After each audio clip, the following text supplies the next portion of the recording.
पाठ 16। बिल्ली बन गई सन्यासी। मधुवन में एक पेड़ के नीचे तीतर का घोंसला था। एक दिन वह अपना घोंसला ईश्वर के भरोसे छोड़कर अपने मित्र से मिलने चला गया। तीतर अपने मित्र के पास बहुत लंबे समय तक ठहर गया। इस बीच तीतर का घोंसला खाली था और उसके पड़ोसी उसकी प्रतीक्षा करते थक गए, मगर वह नहीं लौटा। वे सोचने लगे कि बेचारा तीतर कहीं जाल में फंस गया होगा या शिकारी के हाथों मारा गया होगा।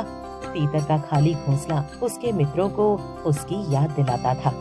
एक दिन मुर्गी का एक आवारा बच्चा तीतर के घोंसले के पास से गुजर रहा था। जब उसकी दृष्टि तीतर के खाली घोंसले पर पड़ी तो उसने इधर उधर मारा मारा फिरने से बचने के लिए उस घोंसले में रहने लगा।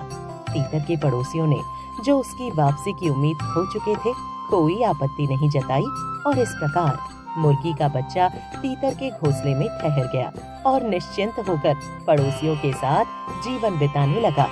एक दिन तीतर अपने मित्र से भेंट कर सुरक्षित अपने घोंसले की ओर लौट आया। तीतर ने जब मुर्गी के बच्चे को अपने घोंसले में देखा तो चिल्लाते हुए पूछा, तुम कौन हो? कहां से आए? मेरी अनुमति के बिना मेरे घर में क्यों घुसे हो? मुर्गी के बच्चे ने शांति के साथ उत्तर देते हुए कहा, तुम देख रहे हो कि इस घोंसले में मैं हूँ और यह मेरा घोंसला है। यदि तुम्हारे पास कोई तर्क है जिससे सिद्ध हो सके कि यह तुम्हारा घोंसला है तो पेश करो। तीतर ने कहा, सभी पड़ोसी इस बात के गवाह हैं कि यह मेरा घोंसला है। मुर्गी के बच्चे ने कहा, पड़ोसियों की गवाही से तुम्हारा भला नहीं होने वाला। तीतर को समझ में नहीं आ रहा था कि वह किस प्रकार सिद्ध करे कि यह उसका घोंसला है। दोनों को झगड़ते देखकर पेड़ पर बैठे कौवे को एक उपाय सूझा कि दोनों को बिल्ली के पास भेज देता हूँ। दोनों का काम तमाम हो जाएगा और मैं स्वयं उस घोंसले पर कब्जा कर लूंगा।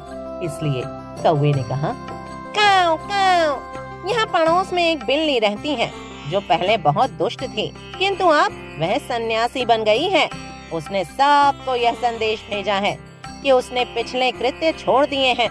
अब वह किसी पशु पक्षी का शिकार नहीं करती और अपना सारा समय उपासना में बिताती है। बेहतर होगा कि तुम दोनों उसके पास जाओ और अपनी अपनी बात उससे कहो। वह तुम्हारा फैसला कर देगी कि इस घोंसले पर किसका अधिकार है। मुर्गी का बच्चा और तीतर दोनों ने कौवे के परामर्श को पसंद किया और दोनों बिल्ली के पास गए। बिल्ली ने जब दोनों को दूर से आते देखा तो जानबूझकर उपासना में व्यस्त हो गई।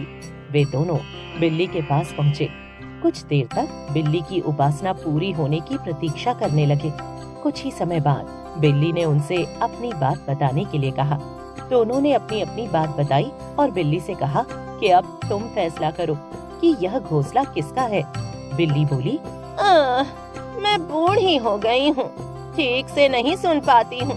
थोड़ा निकट आओ और फिर से अपनी अपनी बात कहो ताकि मैं समझ सकूं कि मेरी दृष्टि में इसका समाधान क्या है।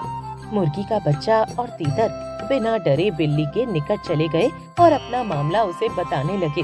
बिल्ली ने इस अवसर का लाभ उठाया और एक ही हमले में तीतर और मुर्गी के बच्चे को झपट लिया। जब तक दोनों अपने आप को संभाल पाते, वे बिल्ली का निवाला बन गए।